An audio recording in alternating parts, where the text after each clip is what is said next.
कल्याण पूर्वेतल्या चक्की नाका परिसरात श्रीराम मंदिराची भव्य प्रतिकृती उभारण्यात आली आहे। खासदार डॉक्टर श्रीकांत शिंदेंच्या संकल्पनेतून 65 फूट उंच प्रतिकृती साकारण्यात आली। खासदार शिंदे यांच्या पत्नी वृषाली शिंदे यांनी मंदिराचं दर्शन घेतलं। विशेष म्हणजे प्रभू श्रीराम यांच्यावरील सुमधुर गीतांच्या कार्यक्रमांचं आयोजन यावेळी करण्यात आलं होतं। आजपासून पुढील 3 दिवस विविध धार्मिक कार्यक्रमांचं आयोजन करण्यात आलंय। या कार्यक्रमाला कल्याण डोंबिवलीसह आसपासच्या शहरातील भाविकांनी मोठी गर्दी केली। 22 तारखेला अयोध्यामध्ये जो प्रभू श्रीरामाचा प्रतिष्ठापना होणार आहे, संपूर्ण देशामध्ये श्रीरामाचा जयघोष आहे, माहोल एक तयार झालेला आहे। खासदार डॉक्टर श्रीकांत शिंदे यांच्या वतीनं कल्याण पूर्वेच्या चक्की नाका परिसरामध्ये 65 फूट मंदिराची ही प्रतिकृती उभारण्यात आलेली आहे। आपण पाहू शकतो की ठाणे जिल्ह्यातील ही सगळ्यात मोठी प्रतिकृती आहे। त्यांच्या पत्नी आपल्या सोबत आहेत। सगळीकडे श्रीरामाचा जयघोष आहे आणि माहोल तयार होतोय। काय सांगाल, आजचं इथलं वातावरण जर पाहिलं तर भारून गेल्यासारखं झालंय सगळं? हो, बरोबर, भावून गेल्यासारखंच झालंय।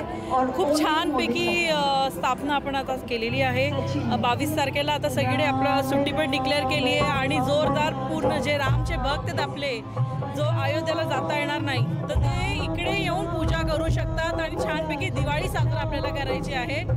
तर सर्वांना माझा जय श्रीराम आणि सर्वांनी खूप जोरदार जल्लोष करा, दिवे लावा, कारण की आपल्या लल्ला रामजीची पूजा करायची आहे, मनापासून करायची, जसं आपल्या मुलाची करतो तसे जोरदार सगळे हिंदू आपले जेवढी पण माणसं आहेत तेवढी सगळी जोरदार करणार। तुम्ही स्वतः किंवा खासदार साहेब, मुख्यमंत्री साहेब अयोध्येला जाणार आहात, काय सांगाल?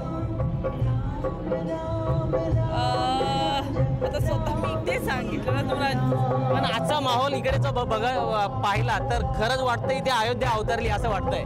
हो हो, नक्की अवतरली, कारण की जेव्हा प्रभू श्रीरामजी आता इकडे येणार, त्यांची स्थापना आपण करतो, सगळी लोक सगळी जण पूजा करणार, तर जय श्रीराम बोलूनच सगळे करत आहेत आणि त्याच्यामुळे ते एक एनर्जी डेव्हलप होते आणि सगळे जल्लोषात आहेत की आपण किती वर्षानंतर मोदी साहेबांनी, अमितभाईंनी आणि आपल्या सरकारने हे पूर्ण केलेलं आहे अयोध्याचा, आणि सर्व जनता ह्याला पूर्णपणे पाठिंबा देत आहे आणि खूप छान जोरदार दिवाळी साजरा होणार आहे ही यंदाला 22 तारखेला आणि सर्वांनी खूप मनापासून शुभेच्छा आहे त्या दिवशीची, कारण की परत आपली दिवाळीच आहे शेवटी। अगदी खरं आहे की संपूर्ण देशभरामध्ये नाही तर जगभरामध्ये दिवाळी साजरी होणार आहे।